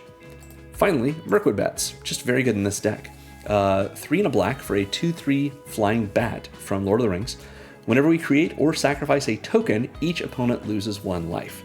So it is life loss, so no matter when it happens, it's not going to be enhanced by Rankle and Torbran's 3rd prank, but Rankle and Torbran's 1st prank makes a treasure, which is a token, which means every opponent's going to lose a life. We then crack the treasure, and we've sacrificed that token. Each opponent loses a life. Maybe we have a 1/1 red and blue elemental creature token that we made from one of our battles, and we sacrifice that to Rankle and Torbran's 2nd prank. We've sacrificed a token, so each opponent loses a life. This really stacks up over time, and it's sort of a nice alternative to burn. Some people would probably call this burn in sort of a looser way, but I definitely differentiated it in this deck so it wouldn't be confused with the things that are enhanced by the kind of burn Rankle and Torbran care about. So we have some payoffs as well. We've seen a lot of these, so we'll go through them quickly. Payoffs are cards in this deck that care about the things we're already doing, like committing crimes or sacrificing permanents. We'll start with Vat of Rebirth. Vat of Rebirth is a single black mana for an artifact that I think people should play a lot more in their commander decks. Whenever another artifact or creature you control is put into a graveyard from the battlefield, put an oil counter on this artifact. So every time we sacrifice a treasure, every time we sacrifice a creature or one of our creatures dies, we get a counter on this thing. And for 2 and a black and tap, and we remove 4 oil counters from it, we just reanimate something. Just return a target creature from your graveyard to the battlefield. This is so much repeatability. This happens so many times, especially if it's just a treasure. We're going to get oil counters galore on Vat of Rebirth and bring back our stuff. Why does it help that we bring back our stuff? It's not just recursion to protect our commander by bringing them back, or bring back a creature we might want to get back because were killed by our opponent. But what it means is we can attack more freely. If we have the ability to offer a trade, we don't mind that we're making the trade because we can just get our creature back. If we attack with our commander and we don't have any token creatures to sacrifice to its second prank, we don't care because we can sacrifice a different creature, and at post-combat, since it's only as a sorcery, go ahead and bring that creature back. It takes 4 oil counters, but we're going to get so many oil counters on this thing, and it only costs 1 mana. This card is great. So again, synergizes with the fact that we've got a lot of things going to the graveyard, artifacts and creatures alike. Invasion of Azgul synergizes with the fact that we might have permanents put into graveyards, and it's not just our permanents, it's anyone's. Jury synergizes with the fact that we're going to be sacrificing our permanents. Magda, that we're going to be committing crimes. Oni Cold Anvil, that we have our artifacts leaving the battlefield in the form of our treasures. Sardian Avenger, when an artifact an opponent controls is put into a graveyard, it's going to do damage to that player. We're giving everyone treasures. Vengeful Tracker, same thing. We're giving people treasures, it's going to do 2 damage to them. Crime Novelist, we're sacrificing our artifacts, so it's going to give us more mana and get counters on itself. Ingenious Artillerist, when our artifacts are entering the battlefield. You see how this goes. Mayhem Devil, when we sacrifice things, artifacts that our opponents control go to the graveyard, Pain Distributor burns them. Perforating Artist at our end step if we attacked, which is what our commander rather wants to do. Theater of Horrors, when we do damage to our opponents. Brazen Cannonade if we attacked. Garna when our creatures die, especially in combat. Mirkwood Bats when we make or sacrifice tokens. Next, we have Prowling Geistcatcher. This is such a cool card from the Midnight Hunt Commander product. 3 and a black for a 2/4 human rogue that says whenever you sacrifice another creature, exile it. That if that creature was a token, put a +1/+1 counter on this creature. So we don't just have to be sad whenever we sacrifice a token, because cards like that might say whenever you sacrifice a non-token creature. Prowling Geistcatcher cares about the tokens as well. It just gets bigger and bigger. And it doesn't say exile it instead, or however they might template that. Whatever creatures we have are going to go to the graveyard when they're sacrificed, so if we have something that triggers on that, it will still trigger. It's just that the Geistcatcher wants us to exile it from the graveyard once it was sacrificed. And then, when the Geistcatcher leaves the battlefield, we return each card exiled with it to the battlefield under our control. It's a little bit of like Bag of Holding, or I know there's other cards that do this, but all the creatures we sacrifice are either making our Geistcatcher bigger because they're tokens, or they're going to come back once the Geistcatcher dies. And how does the Geistcatcher die? Maybe from combat, but maybe because of the second prank on Rankle and Torbran. We just bring it back. And suddenly, after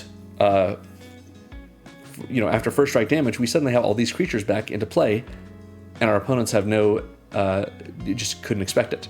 That just seems exciting. Vindictive Vampire, of course, burns our opponents when our creatures die, which they will. And Invasion of Volgrotha, on the backside, cares about our opponent's creatures dying. We gain life, and Grandmother Sengir gets counters. So these are our payoffs. Let's take a look at our sack outlets. We only have a few of them. But Oni Cold Anvil is a repeated sacrifice outlet because most of the artifacts we're sacrificing in this deck are treasures. They can sacrifice themselves. But Oni Cold Anvil gives us damage to each opponent, gains us life, lets us trigger itself and make a construct.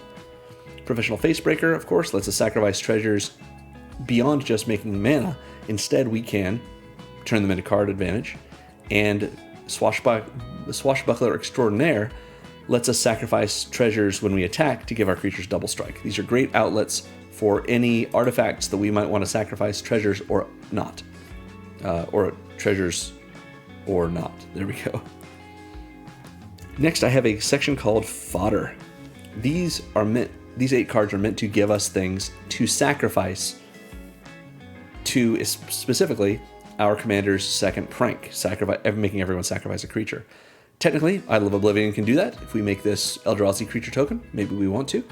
Invasion of Mercadia on the backside can give us 2 elementals that we can use as good fodder. It's probably worth a card, especially like if we have a land card in hand and we want to turn it into tokens. Plus, all of our creatures get +1/+1 haste until end of turn.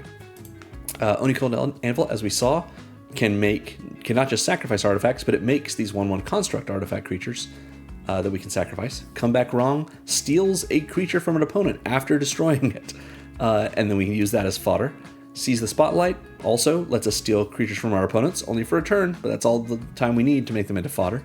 Invasion of Innistrad on the backside makes zombie tokens and repeatedly makes more.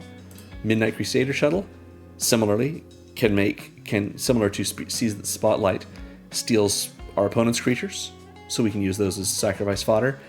And the Dalek Emperor makes 3/3 Daleks with Menace, which are fine attackers, but are also good sacrifice fodder. Next, we have a Voltron section. I use these cards to represent sort of a plan B, plan C of our deck, because our commander is pretty scary and has good abilities to be evasive and to do damage that way. So these are all cards that are meant to help out our commander with their attacks.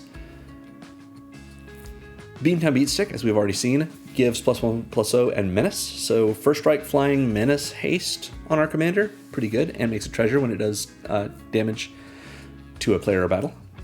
Agent of the Shadow Thieves. This is from the Baldur's Gate set, and it is a legendary enchantment background for 1 and a black.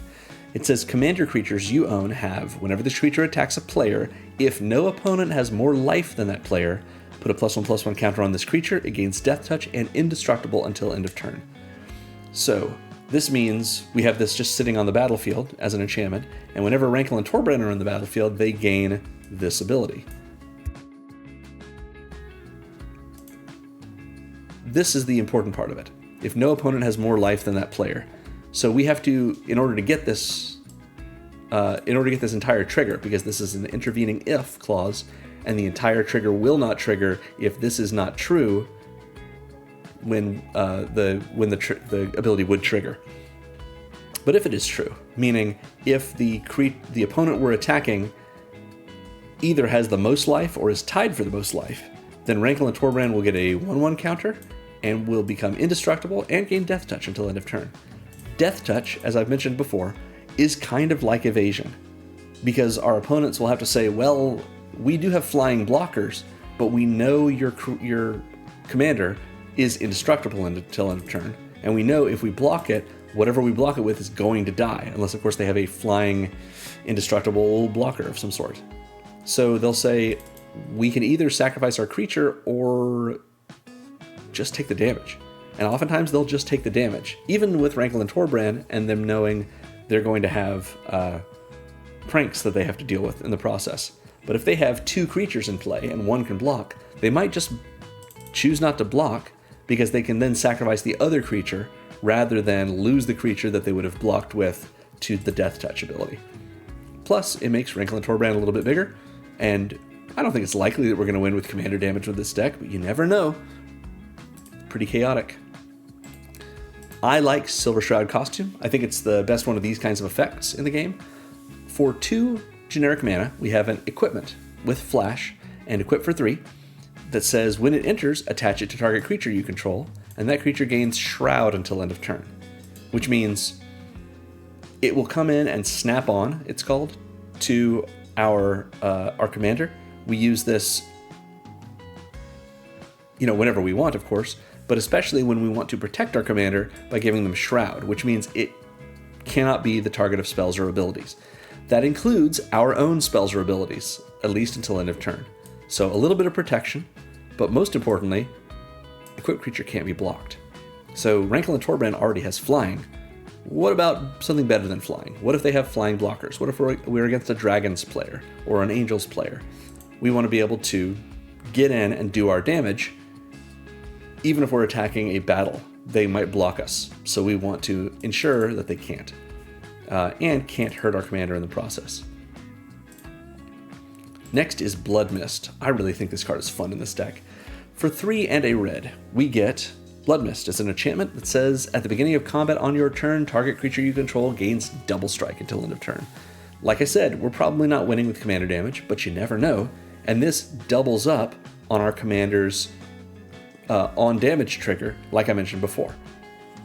Being able to just give them double strike. I looked at all the different ways we can do this, and I thought that 3 and a red for an enchantment that just consistently does it and doesn't just fall off like, Silver Shroud Costume might, if our commander dies. Like, this just sticks around, waiting for us to replay Rankle and Torbran and attack with haste. And, of course, when we do, with double strike.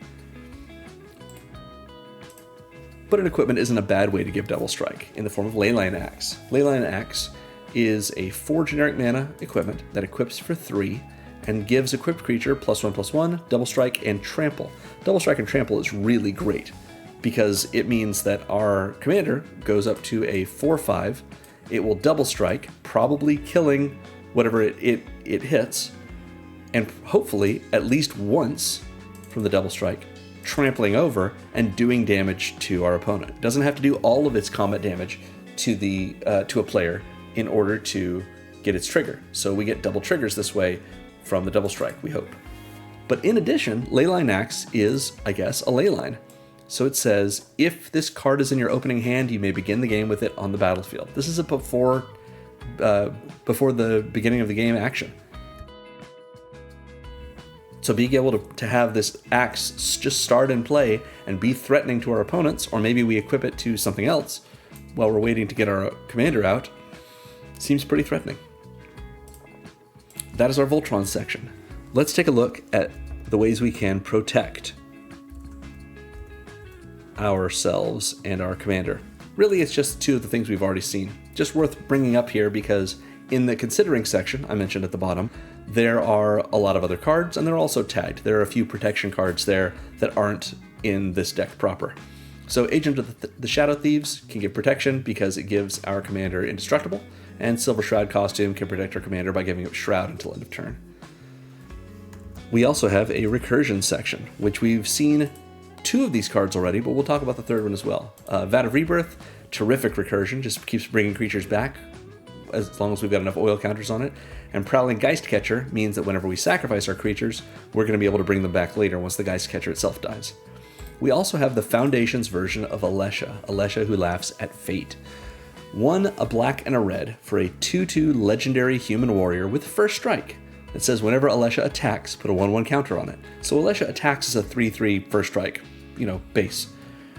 In addition, at the beginning of our end step, if we attacked this turn, we return a creature card with mana value less than or equal to Alesha's power from our graveyard to the battlefield. So we just get to resurrect things if we attacked, and it does not say if we attacked with Alesha. We want Alesha to get bigger, so we probably want to attack with them. But if Alesha doesn't attack, she's still going to bring things back, just because we're attacking at all, probably with our commander. And we have plenty of cards that can come back with Alesha's 2 power, I believe. So that covers our Recursion section, which is the last section we have for our spells. We're going to do the usual thing and go over our land base now. Should be quick. We're running 22 basics. Mostly we are a red deck because we are a burn deck. So we've got 15 mountains, 7 swamps, both of course from Throne of Eldraine, because this is Rankle and Torbran. I love the bounce lands in Commander. I think Rakdos Carnarium is a great inclusion. It enters tapped, and when it does, we have to bounce a land to our hand, but it taps for 2 mana. It's a black and a red. So we want to be able to have this come in and not force us to discard unless we really want to, I guess. Early game doesn't seem likely, but at the very least, it puts a card back in our hand that's a land, so that the next turn we can definitely make our land drop, and we're doing fine. I like the bounce lands. We're running Jagged Barrens, which is an Thunder Junction crime land. It's a tap land. When it enters, it deals 1 damage to target opponent, and it taps for a black or a red. This is a source, and our commander does not say if a non-land source would deal damage to a player. It says a source, which means Jagged Barons might come in and lightning bolt an opponent. That seems pretty great. We've got 2 filter lands. I've put both of these in just because we want to be able to have our colors, because we have a lot of different colors going back and forth, even though we are more red. So Shadowblood Ridge is the traditional filter land, just like our Rakdos Signet. You have to pay 1 into it for it to tap at all, but if you do, it makes 2 mana, and they're both one of our colors. And we have Graven Cairns. This on its own taps for colorless, but if we pay a black or a red into it, it can either produce 2 black, 2 red, or 1 of each. So Shadowblood Ridge, generally not as good as Graven Cairns, because Graven Cairns can tap for colorless on its own, but the Ridge does not require us to put black or red mana into it for it to make mana. Graven Cairns does. So it's a balance, and we might as well use both. We are running 5 fixing lands, I'm calling it. This is a command tower. This is a commander deck. We generally want to run command tower if we've got at least 2 colors. It comes in untapped and taps for 1 mana of any color in our commander's color identity, just like Arcane Signet. So yeah, we're going to have it here. We're also running Path of Ancestry for a similar reason. Path of Ancestry taps for 1 mana of any color in our commander's color identity, and even though it enters tapped, a second command tower is worth having one of them come in tapped. In addition, when that mana from this land is spent to cast a creature spell that shares a creature type with our commander, we get a free scry. Now, Rankle and Torbran is a fairy dwarf. We have 1 other dwarf, which is Magda, and we have no other fairies. But luckily, our commander shares creature types with itself. So every time we cast Rankle and Torbran, we're also getting that scry. And even if not, a second command tower that comes in tapped, pretty okay. I mean, that's what this crime land is, except that it does damage to something. We're running Evolving Wilds, of course, because we want to be able to make sure that we have the colors that we need. So it comes in, and we can tap it and sack it to Rampant Growth. Find a basic, put it on the battlefield tapped, and shuffle. We're running Myriad Landscape as another type of fetch. It comes in tapped, and it taps for colorless, but we can also pay 2, tap, and sack it to double Rampant Growth. We go find 2 basics that share a land type, so that means 2 swamps, or more likely, probably 2 mountains. We put them on the battlefield tapped, and then we shuffle. So even though this is slow and we have to pay for it, this is ramp, because we're taking 1 land and turning it into 2 lands, and it's ramp in our Rakdos deck, and that's worth having. Last of all, we have Temple of the False God. Some people hate this land. I think it works great, especially in these more budget commander decks that I build. It's a soul land. It taps for 2 colorless, but it can only tap at all if we control 4 other lands. So we have to have 5 or more lands, but it counts itself as that. So not great if it's in our opening hand, maybe, unless of course we have, 3 or 4 other lands in it. But a late game Soul Ring, or a, not right at the beginning of the game Soul Ring, is still a Soul Ring. And on a land drop, the cost of inclusion is very low. Very nice. Next we have Sulphurous Springs. It's a pain land. It is an untapped land that taps for colorless, or if we're willing to take a damage, we can tap it for black or red. Sometimes this is enough. In fact, most of the time it is. And if we really need to fix our mana, 1 damage is not so much to have to pay for it. I love the pathways, even though they are a little more expensive than I usually like to spend on my non-basics. Blightstep Pathway comes in as a black source, untapped. Or we can play it on its backside as Seer Step Pathway, comes in untapped as a red source. We just get to choose when it comes in. Seems pretty good. We're also running Temple of Malice as our scry land. Seems fun. It's a tap land, and when it enters, we scry 1. And it makes black or red, which of course are the colors in our commander's color identity. So in a way, it's a little like Path of Ancestry. Even though it doesn't give us repeated scries, it does give us 1 guaranteed scry, and when it first comes in. And we also have 4 utility lands, and that'll do it for us. Barad-dûr.